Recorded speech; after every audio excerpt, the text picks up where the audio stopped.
Nachaman Fifia Nipa woman adults and a Kuna trade. Yakabu Nachaman, you do electoral area. A Bonache North and South electoral area. And no, I'm in benefit for idea 2 years. A baby, see and Minya, Yaya Sabiano, and Yini could do bad, take your polyclinic and as a hospital. And also, a bunch of the young who see some school hospital. Yes, yet now was in Casa Bambanina, and yet the Ninachina. The minimum for me 24, and even rent your work room where the agony, a cop and cross it. Yes, you have a kaya mushi. Na Yayani, Vitimi, near dance you na Yabanya, Ayarasabia, a sumbo, I bet my ship on at your mind.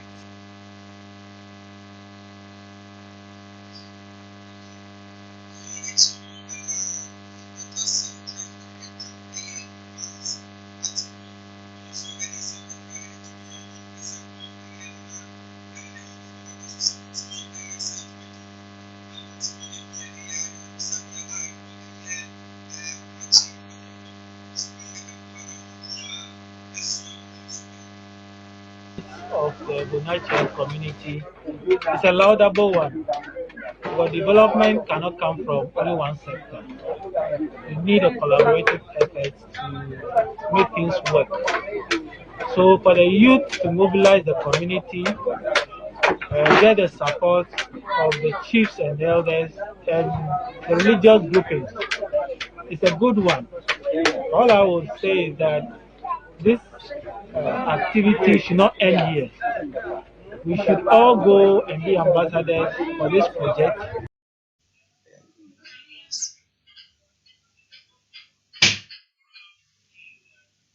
Abusua ye echi no omanfo wo eye bochina so imperative no e de won sem e de to eye essential for ye danim. It's me extension and my Bonache hand. A web wire, especially pregnant women. About the Omu the call our war, sir. Omu quiet half fan clinic, Omu to me and all the time, no, and Bano Presombaco and Panta, which is the district hospital, also find what, find no so actually, and say a man, a yes, and another betting, Abeda, Abusia, and bumping. Not as a man for war a year Bonache, Mufanche, Edino, Ayana, Yensheda, and Kaikai, sunset, and your honor, yet say it Bonache F4 and yet say one canon. Yet, so I can say, bonus to the near the year, me extra a year for mountain. Now, Kokimu as a certificate nota. This year, Warhonum at the a year motorbikes and Hodo at your former a year assemblyman of Warhonum. The Okache winner is a binding, sire, a motorbikes, ye abba. Send a bebwa ama wo numedia wo di e wo nkurankura ne ade no etimi akoyie ode sansemi etudwa no no se won bomode aso behwe yie se obia emfa eye motorbikes yi enkodane eye okada na onfa ngi sika ne mu ode beye de wo soma ne se won fa akoyie yedi ama wo mu nya fe na ode kodane okada na ode akwakoye sanse enye okada fidie se ka okada fidie a na dagwa kufuado onko tobo to fama assembly ma se onye na ofa enkonko ye okada bida ti se yehu se ono abo member bi de ya okada kwasemni be se bi amrada na de beto onipa yetini nkan eye honorable Anthony Mensah ono na ADC me ema eye Asuti North na eno echi no na Asuti South one DC so ekasa ye honorable Robert Jumo Mensah ono so dey sem kakra attitude a what so no so omonhwe omo ye maybe obetu no o make sure say helmet no ehye no so de be ya san bi kusi a ni ti anasa na ho baabi entimi nkobo ho so de dike aka ye hwe na ya registration ani bibia nso so edi amawo so oba district mu a assembly member ba ko a electoral area no overhe ne nkuru be se 15 ana shasi nkuru nkete to ne baboa amomo nan ayentintia ewo ho awusia ye echi no our regional minister honorable George Boache ono so edi sem kakra edi to aso se ne be ya ama assemblyman yi so won ho ahenhan won ti ena wode eye motorbikes yabanti won momode ansa wode beye adwuma Abai de ade no ma fi se be so madwuma koso o se bi ho ha o military rest ye ka se de bia nante up and down ayi se be ma government programs and policies assembly programs and policies be call electricity unity and this motorbikes amount and I'm say baby yi etoto na yi no na bo samso ebe odi ye be ka che o me say o mo fa nya adwuma na eno nti aban de bre wo mo enye first ye di video we amount honorable member na be na di okada enye first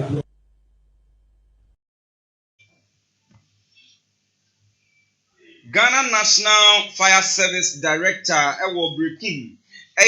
John Opon Kwesi ono ene de sem kakra e de abeto omanfo nyina anim afei so ode ebi so ekọ ama aban se wonko wonboa esanse aka ka wodo a wode ye adwuma Ewo Brekum honum no sisia no asese kra asisia no odumjafo se bibi esi na se bia eja ato ba bi na se wokọ a wetimi emfa kaasi enko wosi ye nyira mu no wo bo wo homode an se bibi si wo ba bia obetimi akoye ho adwuma nemo wohia aban emu a afi so ankrankra bibi ewo wonsem no won be ko won mu a no ka se de ya fidie no a mijina anime enumudi nkita hu atochima aya yeguso etu anamon se yebe ebe kora no nti se samre ejato ba bi a yetu anamonko yenkasa fidie no eni ho nti yenkoko etu anamonko yekona ya assess situation no na yebetimi ede ordinary means ene ye skills no asia no kwan a ye na ehwe na se ano eyedin na ya fred the nearest fire station a eben ye enti samre make say ye nearest fire station eye japekrom ene sunyane awusia ye echi no esanse ka ne ho akwatwe anase aseni ti no ode futusem eso ekọ ema eye wona wo ye infudie ahodo no se womomodin asa obetimi ene eye firefighters no aye training omo no omwo nso wode wontuma bebum sene won dwumadi a wodi ewo wona from se obehye wona from nyina no obetimi ni won aye adwuma na akofa oye ne bia amma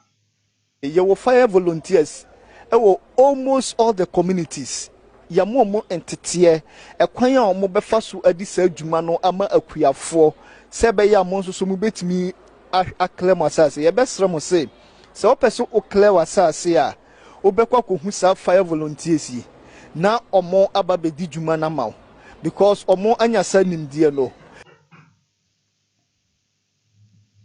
awusia ni say nsem pi anase mpempi no se sansem we esi anase oye ne bi esi wo oman mu a na chese dwumeko baako aya yetabo wodin pa ene nadmo na nadmo director ono so ewo Brekum so ye nene ekodi komo a o kire mu se sisia no eye adwumeko no anase ekuo no enni sika potin bi a eda ho a kire se bibi to a ye betimi afa ede akoye bibi ede ama wo nemo omanfo ehwe won so yie anase wo hwe won so yie etimi ede niema etoto yie se ebia upie abonten wo socket ni ade wutimi dundum no a ebeboa ama sisia no se oye ne bi si ewo oman ni mu a won ho ankokire wo Renchemba nadmu 77 pedo asaban oniska kase bia da wo se wo twa se wo japadeshi se wo si fie mu a botima si fie na ma anane machine botima nyina na ma kakra nadmu be so ase no no na ebenya ti atanzo ko se jashi ni yakodu abia na mafo buofu na nadmu be be ye mehwe ni nyina se be hwe hu yi so wo hwe hu no ma yi a there's no need say obibia be hye so wonim se wo pia bonten na wo gadget se wo nyina wadum waputu off wi a mi hu ko na be fa so che betima be to fie mama na hye na wo dem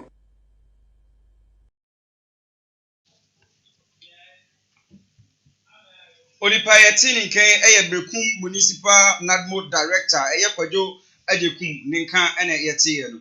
yeto akase bone so dia na yede ni ekire eye epoye mantem na ukopue mu we epoye mantem a ekromienu bi a ebom no na chese ahojo eni wo kra wontemu enhyeda enkoyie anase enye fan kra enti no onpon wo ho ede afutusem akọ ama omanfo nyina se omomodi ase wode won tuma ebebom ekoyi ayebo wondin eye buadu a afei so akwatia wose won bomodi ase obetimi ama nkabom aba na ama chese development anase kanko etimi akoso ewo ho bia na kwacha dia winni ni so bet na ka so to share mama ba tia no o ti to share e ti e beka bom e bibia ye bia e no ma e di ka so bom e bi se pro ye ye a ye ma ni bia mi nyina e ti ni nyama kwacha nko ana bo bia e ti bo ya ana kwacha dia e ko bom mo e ko ba ko enim share e ti be me se e se bia ye bia no e da kwacha ana kwacha ko se bia no o mo ni bo bia so e be de e be to so ni eno echi eye buadua manhene eye ohene berima kwasi ajakon a otoso mienu sign de ensem foforo eto aso e kan se sisi an wo bo wo homodin ase epunto ebetimi akoso e bo man nim nti wo bo modin ase e ba ne suku sem a wo behwe eso na fe so ambulance ni ade so wo bo modin ase se aban fotuo mu ni ebetimi akoyi sika bi eye common fan ni ade a ebetimi e de aboa wo ni nyina so wo hwe se sisi an obetimi ahwe na ama puntu anase puntu etimi aba eye buadua ambulance no apa eba nyina ne taade ne mo ma bi wa e bi be wa omo ma ya ba ba do ni ye tro ka tango ha ye femra no e che ente e bibi saba ye ye fito na bibi wo mu a ye ti ye yi ye ga yo na se ba na se pesha na ya ye ga sha na ye ye school sem ya e wo yi ye be se ngala no so afia ba yi omo modin se ye do boko secretary do ba bi e do boko a o be jan ko so bia no e be se e be bo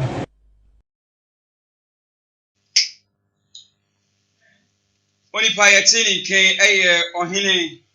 oberima eye kwasi ajakon a otoso mienu abusia mayenda ne ho ye ba ye de nsem ni mchemu a aka no e de beso mu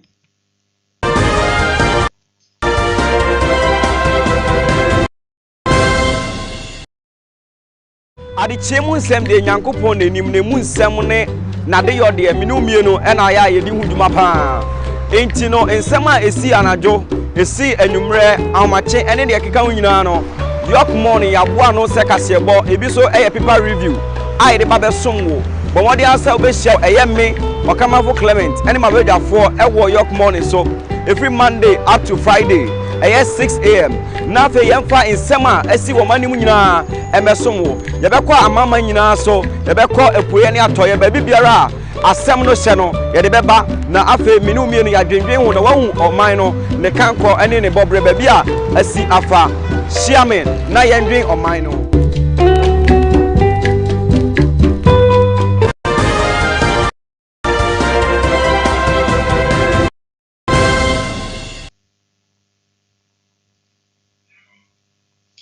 awusia sama wakwaba eba eye HYTV kasebo eso no nsia kasebo ena wani gusu awohwe na face waso gusu awutie yetwa eye kasebo ne so ukopie mu ewo asante achem akutu ase a na chese omanfo wo honom no wona asem enye de kra isanse nyoma kakra ebetimi aboa amanipa akọ nanim de wokọ honom a ebi eni honom won supu sem de chese enye kra afesu won so hu sem akọ atwe a enye asenketo akra na NGO bi akọ honom ene won akodi komom afesu atini atubo ho bi ede ama won na sajumadi a woda eyebo ho no ade ama omanfo wo honom no ena wone eye York FM afesu HYTV kasebo edi komo ena wo kire se we honom awo no wo brepa sei na omanfo no ede won sem atudwa Yesukuru no ensem no ehu hiaye sesi a mene mo kasa ne yewo keji enkola omo structure no mo wom eko school ebuegu eya sesi ya omo wo hwe omo tidiase and eko school media de me kan ne se ye keji enkola no so ehia se ye pe baabi emo motena emprempren ya yenye nsuwe enso de yenya bia ye pe ye kuro ne mfimfin kura bi wo wa ye ni nsuo school for nkwada na omotete efem ne yetete nuase ne emfata kuro yi kura se kuro yankasa tumpon ko nanim obitimi bisa obitimi sikwe motu ka se ekutu ase kuro no mo kan ni se nye kuro ketewa na mpa so obeba na ba ko school mo ne nkwala tete nuase ko school die emfata ye